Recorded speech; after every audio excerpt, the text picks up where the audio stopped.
Good day, grade 5 learners. Welcome to our science class. Today, we're going to learn about the modes of reproduction in animals. But before that, let's have first a short review regarding our previous lesson. Read carefully each of the following statement on reproduction. Tell true if it is correct and false if it is incorrect. Number 1. A zygote is formed through fertilization. The correct answer is true. Number 2. A new human individual develops from a cell called the gamete. Correct answer is false. Reproduction is to reproduce or produce new organisms of the same type. The correct answer is true. Number 4. Sexual reproduction is making a copy of the organisms with a single parent.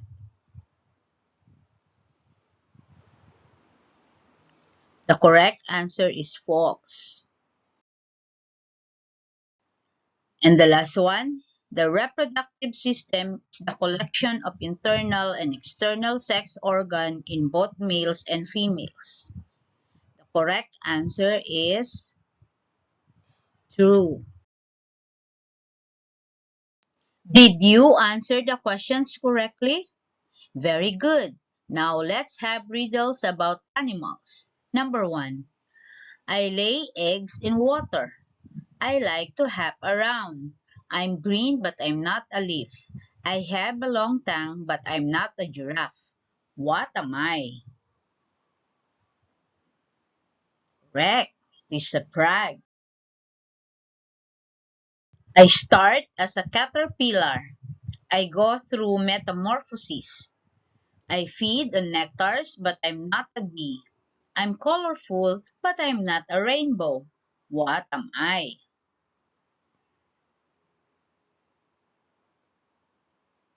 A butterfly. Very good. I bite and suck people's blood. I am an insect, but I'm not a spider. I spread disease, but I'm not a sneeze. I lay eggs in stagnant water during the breeding cycle. What am I?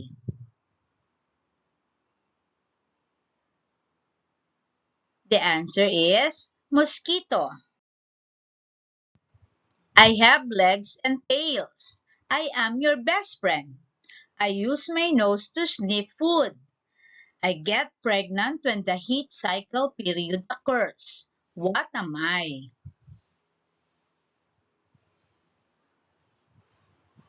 What is the answer? The answer is dog. I have 4 legs. I eat fish if you feed me.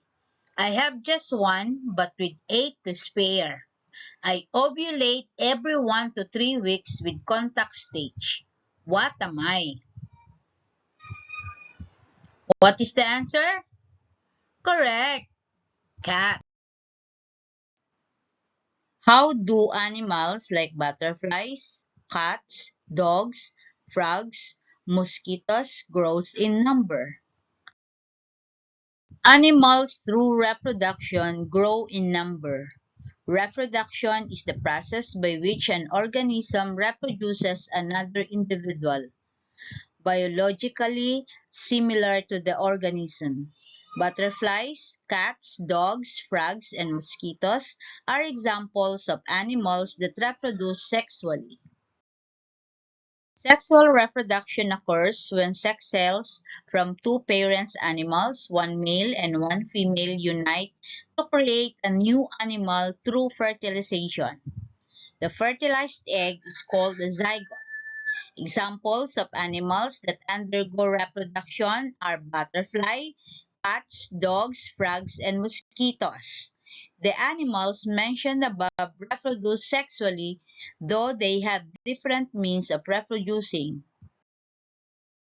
Now let us discuss how butterfly reproduce.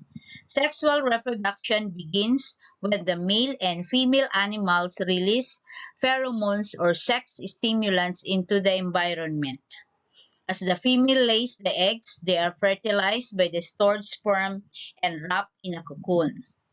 They will persist on a courtship flight during mating, which will last for an hour or more. The female butterflies can only mate once throughout their lives, although male butterflies can mate more than once.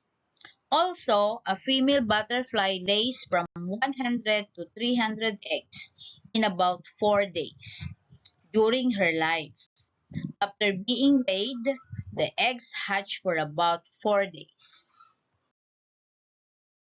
Now let's have the frag. Reproduction begins through fertilization. The fertilization happens outside the female's body. Both males and females release their eggs and their sperms at the same time. The male climbs onto the female back and clamps his forelegs around her middle, which mating posture is called a plexus.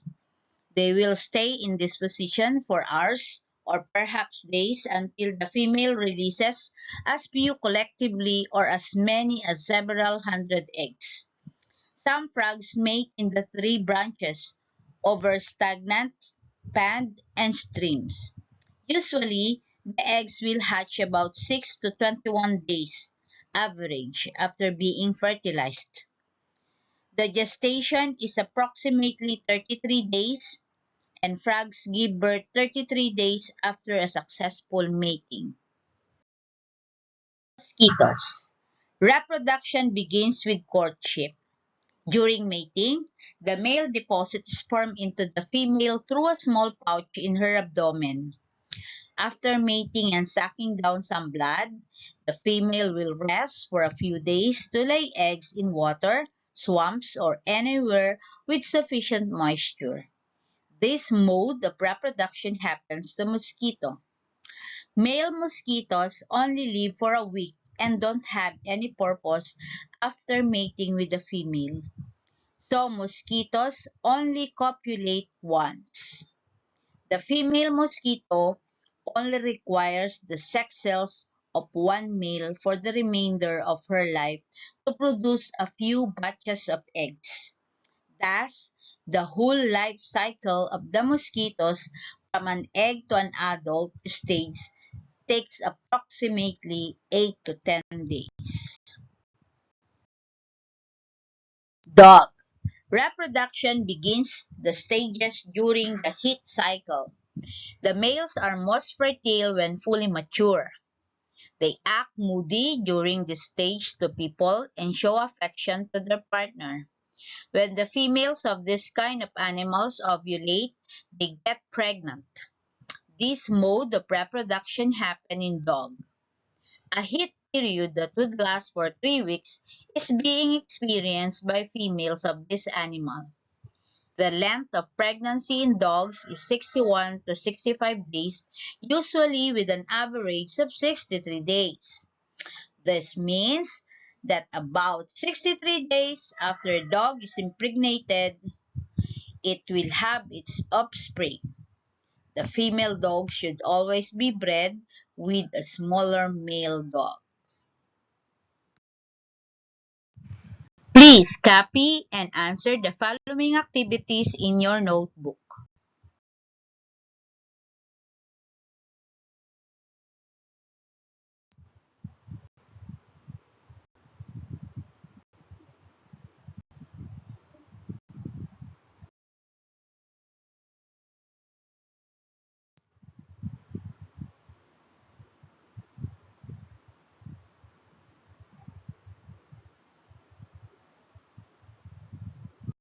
Thank you very much and I hope you enjoy learning.